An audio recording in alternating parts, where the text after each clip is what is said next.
ಮುಂಬರುವ ಉಪಚುನಾವಣೆಯಲ್ಲಿ ಬಿಜೆಪಿ 15 ಕ್ಷೇತ್ರಗಳಲ್ಲಿ ಗೆಲ್ಲುತ್ತದೆ. ಬಿಜೆಪಿ ಸರ್ಕಾರ ಭದ್ರವಾಗಲಿದೆ.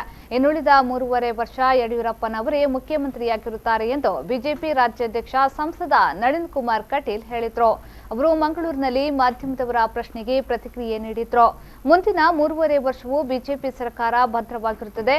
ಉಪಚುನಾವಣೆಯಲ್ಲಿ 15 ಸ್ಥಾನಗಳನ್ನು ಗೆಲ್ಲುತ್ತೇವೆ. ಡಿಸೆಂಬರ್ 9ರ ನಂತರ ಕಾಂಗ್ರೆಸ್ನವರು ಬುಗುರಿ ಆಡಿಸುತ್ತಾರೆ, ನಾವು ಚಕ್ರ ತಿರುಗಿಸುತ್ತೇವೆ.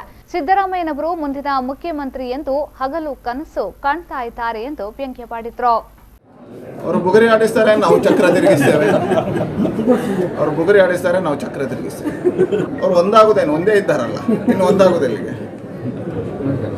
MLAಗಳೆಲ್ಲ ಹನಿ ಟ್ರಾಪಲ್ ಡೈವರ್ಸ್ಗೆ ಹಾಕಿದ್ದಾರೆ, ನ್ಯಾಯಾಲಯದಲ್ಲಿ ಆಗಲಿಲ್ಲ. ಇನ್ನು ದೇವೇಗೌಡರ ನ್ಯಾಯಾಲಯದಲ್ಲಿ ಆಗಬೇಕು. ಸಿದ್ದರಾಮಯ್ಯ ಅವರು ಮತ್ತೆ ಮುಖ್ಯಮಂತ್ರಿ ಆಗ್ತಾರೆ ಅಂತ ಹೇಳಿದ್ದಾರೆ. ಅವರು ತುಂಬ ಸಾರಿ ಹಗಲು ಕನಸು ಕಂಡಿದ್ದಾರೆ. ಮೊನ್ನೆ ಸರ್ಕಾರ ಉಳಿದಿದ್ದಾಗ, ಚುನಾವಣೆ ಬಂದಾಗ ಮುಂದಿನ ಮುಖ್ಯಮಂತ್ರಿ ನಾನೇ ಅಂತ ತಿರುಗಾಡ್ತಿದ್ರು. ಏನು ಮಾಡೋದು, ಅವರು ಗ್ರಾಚಾರ ಸರಿ ಇಲ್ಲ.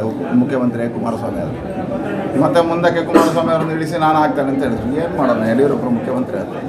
ಮಹಾರಾಷ್ಟ್ರಕ್ಕೂ ಕರ್ನಾಟಕಕ್ಕೂ ವ್ಯತ್ಯಾಸಗಳಿದೆ. ಕರ್ನಾಟಕದಲ್ಲಿ ನಮ್ಮ ಸರ್ಕಾರ ಇದೆ. ನಾಡಿನ ಚುನಾವಣೆಯಲ್ಲಿ 15 ಸ್ಥಾನಗಳನ್ನು ಗೆಲ್ತೇವೆ. ನಮ್ಮ ಸರ್ಕಾರ ಭದ್ರ ಆಗುತ್ತೆ. ಯಡಿಯೂರಪ್ಪರು 3.5 ವರ್ಷ ಸುಭದ್ರವಾಗಿ ಸರ್ಕಾರವನ್ನು ನಡೆಸ್ತಾರೆ. ಚುನಾವಣೆ ಮುಖಾಂತರ, ಈ ಚುನಾವಣೆ ನಂತರ ಆಗಲೇಬೇಕಲ್ಲ ಅವರು. ಯಾಕಂದರೆ 15 ಸ್ಥಾನ ನಾವು ಪಡಿತೇವೆ. ಇವತ್ತು ನಾನು ಒಬ್ಬನೇ ಕಾಂಗ್ರೆಸ್ನ ನಾಯಕ ಅಂತ ತಿಳ್ಕೊಂಡಿದ್ದಾರೆ. ಹಾಗಾಗಿ ಅಲ್ಲಿ ಅನಿವಾರ್ಯ 9ನೇ ತಾರೀಕಿನ ನಂತರ ನಾವು ಉತ್ತರ ಕೊಡ್ತೇವೆ.